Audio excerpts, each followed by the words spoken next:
Pemahaman tentang mata satu ini menurut pandangan spiritual dan logika. Karena dalam situasi pandemi seperti ini, banyak bermunculan teori-teori yang mengangkat simbol tentang mata satu ini. Bahkan semua selalu mempunyai pandangan yang sama, bahwa mata satu adalah sosok yang sangat jahat.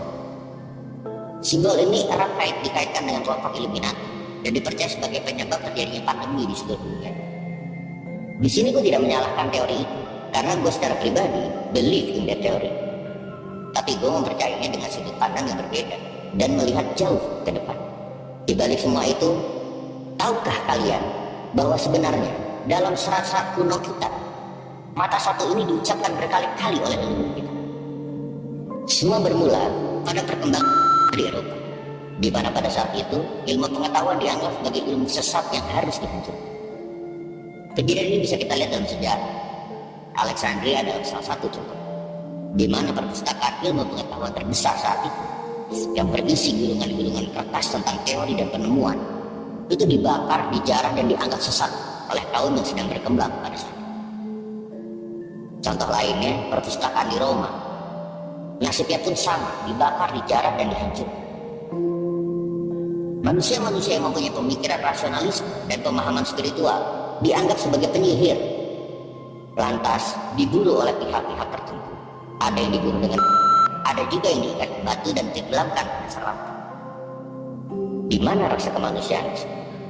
Kejadian ini membuat Eropa mengalami masa yang disebut Dark Age, dan gue udah bahas ini di episode 1.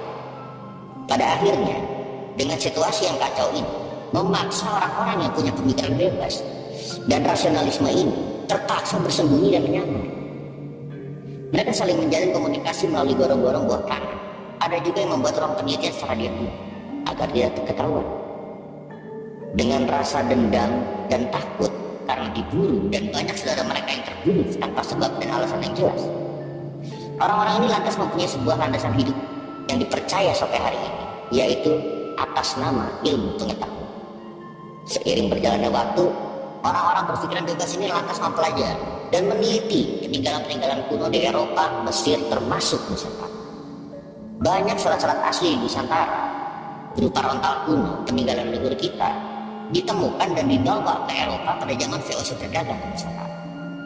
Dipelajarilah serat-serat kuno kita. Hasil penelitian peradaban kuno itulah yang membuat mereka jadi sangat tertarik sekali pada dunia spiritual, di mana mereka tidak ragu-ragu untuk bisa merasakan mati agar paham akan alam semesta. Mereka melakukan semedi, mereka melakukan bertapa, puasa, dan ritual-ritual kuno yang memang bertentangan dengan ajaran yang berkembang pada saat itu di Eropa.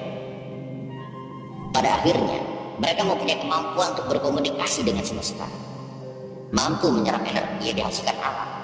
Inilah awal, lantas imajinasi mereka berkembang, diikuti dengan penelitian, dan pada akhirnya bermunculan penemuan-penemuan, serta tokoh-tokoh revolusioner di Eropa pada saat itu. Contohnya Galileo Galilei, Da Vinci, dan banyak lagi.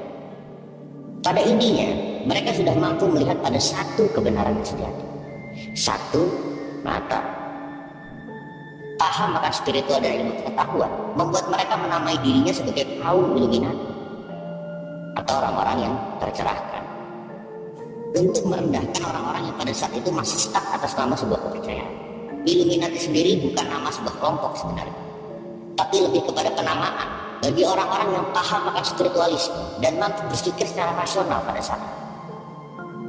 Mereka membentuk banyak kelompok. Freemasonry adalah salah satu. Sama seperti penamaan Jawa. Jawa sendiri sebenarnya bukanlah nama suku, ras, apalagi pulau. Tapi Jawa artinya mengerti dan paham. Sehingga bangsa Nusantara dahulu disebut sebagai bangsa Jawa atau bangsa Jawi, yang artinya bangsa yang sudah paham dan mengerti secara spiritual maupun sains. Sama seperti Sunda. Penamaan Sunda sendiri sebenarnya dapat diartikan bahwa mereka itu adalah turunan Dewa Matahari yang menyinari alam semesta. Di poin ini, gue akan tunjukin bahwa sebenarnya mata satu dalam serat dan ajaran Nusantara itu diucapkan berkali-kali. Ada. Di sini, gue akan ambil serat Darmo Gandul sebagai rujukan, karena nanti semua akan berkaitan. Pada episode 1 lalu, gue sempat bahas isi singkat dari serat Darmo Gandul dan jangka Sabdo Kalor. Nah, di sini gue akan share kata-kata detail dalam surat Al-Mughani yang menunjukkan bukti keberadaan mata satu. Kata-kata itu akan gue share di skrip. Ini contohnya, ketika Raden Patah dengan bahagia menceritakan kepada neneknya, yaitu Nyi Ampel tadi, bahwa dia telah menyerang Majapahit, justru sang istri Sunan Ampel ini malah mengutuk tindakannya. Dan di sini ada kata-kata tentang mata satu yang tersurat. Orang Jawa mengerti mata satu, pasti paham mana benar dan salah, mana baik, mana buruk. So, ini baru salah satu. Gue akan lanjutin. Ketika Prabu Brawijaya berdebat dengan Sunan Kalijaga, di sini juga tersurat kata-kata tentang mata satu. Di sini Sang Maha Prabu Brawijaya berkata, benar karena melihat dengan mata satu, bukan benar menggunakan dua mata, tertipu tertutup terang. Wah, ini jelas sekali ya. Melihat dengan mata satu, tidak menggunakan dua mata. Ketika Prabu Brawijaya berdebat dengan Sunan Kalijaga, disampaikan juga dengan kata-kata seperti ini. Ini diartikan, saya sebagai raja melangkah menggunakan satu mata, tidak bisa menggunakan dua mata. Dengan satu mata akan benar penglihatan. Wah, ini makin jelas lagi. Paham? Gue akan lanjutin. Ini paling menarik karena di sini balik lagi sosok Sabdo Palon yang pada saat itu berdebat dengan sang raja. Terlihat Sabdo Palon marah dan malu mengasuh sang raja.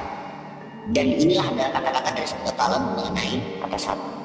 Di sini sang Sabdo Palon berkata bahwa Sabdo Palon akan mencari asuhannya yang melihat dengan satu mata. Wah, ini luar biasa. Karena kita tahu bahwa Sabdo Palon adalah orang atau sosok yang akan mengasuh sang Ratu Adil atau Satrio Piningit. Yang diasuh oleh Sabdo Palon itu adalah orang yang melihat dengan satu mata. Ini bukti yang sangat jelas bahwa mata satu ada dalam budaya kita. Dari semua yang gue tampilkan tadi, bisa kita lihat bahwa sejatinya manusia Nusantara itu adalah bermata satu. Selesai dengan mata satu yang disebutkan dalam surat kuno di Nusantara. Sekarang kita gali lagi tentang mata satu ini melalui jenis budaya Nusantara lain. Sekarang kita akan beralih ke pewayangan, wayang kulit. Wayang dikenal juga sebagai pedoman bangsa Nusantara. Walaupun saat ini wayang itu hanya jadi hiburan semata dan sudah banyak berubah dari pakem-pakem yang ada. Tapi nggak apa-apa, masih ada pakem yang tertinggal di sini. Wayang dibuat dalam bentuk dua dimensi. Oleh karenanya, sosok mereka hanya terlihat dari salah satu sisi. Bisa menghadap ke kanan, bisa juga menghadap ke kiri, tergantung lakonnya. Sekarang kita lihat wayang kesatria dan Punokawan, contoh wayang yang ada di Nusantara. Gue akan tampilkan di screen wayang Arjuna dan wayang Semar sebagai contohnya. Sekarang gue jelasin, ini adalah sosok Arjuna dan Semar, sosok baik dalam pewayangan. Sekarang kita tahu bahwa dalam pewayangan, sosok jahat dalam kasta tertinggi adalah Betara Kala dan Betari Durga sang ibu. Sosok yang sangat rakus, tidak berbudi, dan rela melakukan apa saja untuk keuntungan pribadi. Gue akan tampilkan di screen sosok wayang buto ini yang masih dalam pakem Betara Kala dan Betari Durga sang ibu. Walaupun wayang kulit hanya terlihat satu sisi, di sini mereka tetap menggunakan dua mata. Ini jelas menunjukkan bahwa melihat dengan dua mata adalah cara raksasa dan manusia jahat dalam menjalani kehidupan. Dalam pemahaman dunia spiritual, mata satu banyak didefinisikan sebagai mata batin. Yang pertama adalah mata batin yang bersifat rasa, yaitu mata hati atau hati nurani. Rasa yang dipunyai oleh seluruh umat manusia. Dan yang kedua, mata batin secara penglihatan, yaitu mampu melihat segala sesuatu yang ada di dimensi lain dengan mengaktifkan mata ketiga di dalam tubuh manusia. Caranya banyak, bisa dengan meditasi, samadhi, dan sebagainya. Tapi di sini, gue akan tambahkan sebuah pemahaman tentang satu mata yaitu pemahaman dan pemikiran akan semua yang satu atau satu tunggal secara global. Gue akan menjelaskan lebih banyak pemahaman pemikiran satu tunggal, mata satu yang sebenarnya, bukan mata batin. Karena poin ini lebih dikedepankan oleh beberapa tokoh dunia, lebih mudah dipahami. Dan apabila ilmu dipraktekkan dan dijadikan pedoman oleh seluruh umat manusia, maka dijamin kedamaian akan kembali hadir di dunia ini. Gue akan mulai dengan pertanyaan, apa penyebab utama dunia ini selalu terjadi perang? Apa sebab dasarnya? Kita jangan bilang dulu bahwa ini semua terjadi karena konspirasi, itu beda lagi ceritanya. Di Indonesia sendiri, kerusuhan selalu terjadi, mayoritas selalu menindas minoritas. Bahkan terjadi perang antara agama, suku, dan lain. Kalaupun dibilang karena propaganda yang sengaja diciptakan, sebentar dulu, apakah manusia tidak punya pedoman sehingga mudah terprovokasi? Menurut gua, semua itu diakibatkan karena manusia saat ini melihat dengan dua mata. Dengan menggunakan dua mata, maka hanya perbedaanlah yang akan selalu terlihat. Aku dan kamu, kita dan mereka.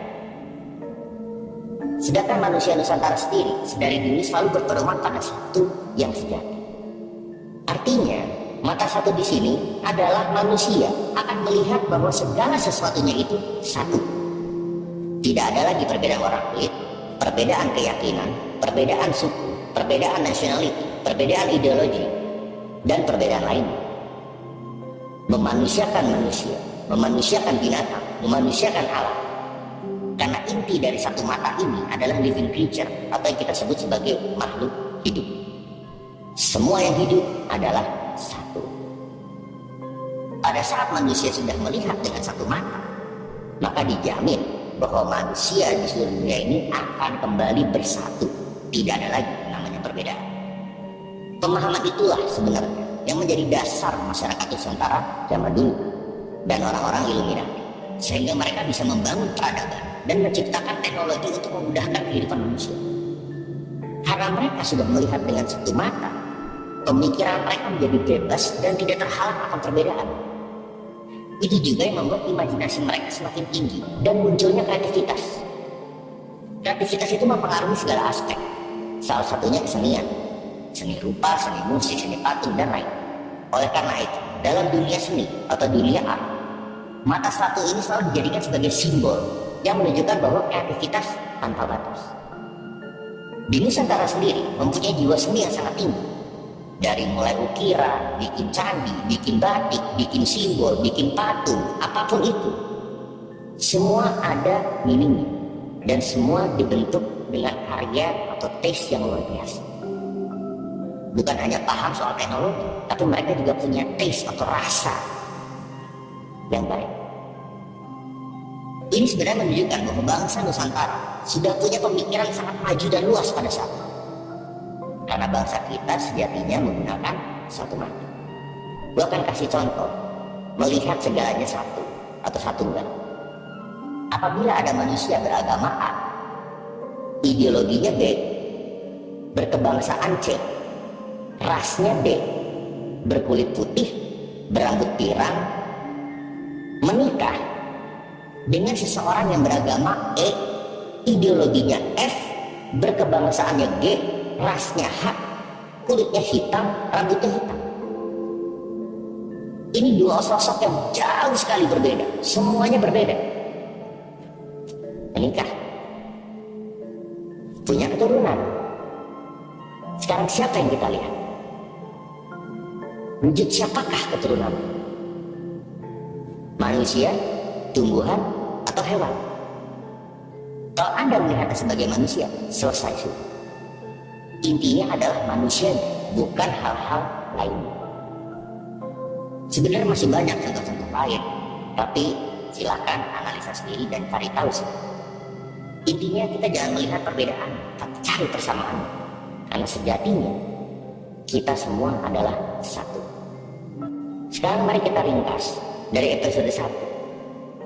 Sabdo Talon atau Todok mengasuh bangsa Eropa, membuat Eropa mengalami kelahiran kembali, maju secara teknologi, dan bermunculannya kaum-kaum yang tercerahkan yang dinamakan Illuminati. Melihat pada satu kebenaran sejati membuat simbol mata satu ini dijadikan sebagai lambang mereka. Sumpahnya Sabdo Dalon dalam jangka Sabdo Palo berkata bahwa kelak aku akan menghapuskan seluruh bumi ini dan menjadikan semuanya satu kembali. Bukankah ini sama dengan yang menjadi visi satu Illuminati? New World Order. Silahkan analisa sendiri. Gue tidak bilang ini benar atau salah. Silahkan kalian terjemahkan sendiri. Namun benarkah New World Order dari Illuminati itu jahat? Tergantung dari mana kita melihatnya. Semua ada dua sisi. Satu yang membangun dan satu yang merusak. Mata satunya Horus, mata satunya Ra. Ya kita tinggal pilih. Jangan ikuti yang rusak, tapi ikutlah yang membangun. Dan apakah mereka sebenarnya sadar dalam usahanya membuat kehancuran untuk menjalankan jangka sesuai arahnya dan memberikan kesempatan untuk munculnya sang ratu adil dari bumi Nusantara? Karena ingat, Sabdo Palon akan kembali ke Nusantara dan mengasuh sang ratu adil. Di sini jelas bahwa ratu adil akan muncul dari bumi Nusantara dan dia melihat dengan satu mata. Di sini gue ingin mengajak untuk teman-teman semua, jangan apabila melihat mata satu langsung dianggap sesuatu yang menakutkan, dianggap sesuatu yang nah ini jahat. Belum tentu, karena pemahaman kalian tentang mata satu ini hanya dari katanya. Coba kalian sebagai manusia Nusantara gali kembali sejarah Nusantara, maka kalian akan menemukan mata satu. Di sini, ayo kita bersama-sama menyambut perubahan zaman, karena kita tahu sebentar lagi Nusantara akan berubah zaman. Dengan memulai dari diri kita untuk melihat pada semuanya yang satu, itu dia yang paling penting. Hilangkan perbedaan dan satukan persamaan. Hidup selaras dan saling membantu dengan semua makhluk hidup agar terhindar dari garukan zaman yang akan datang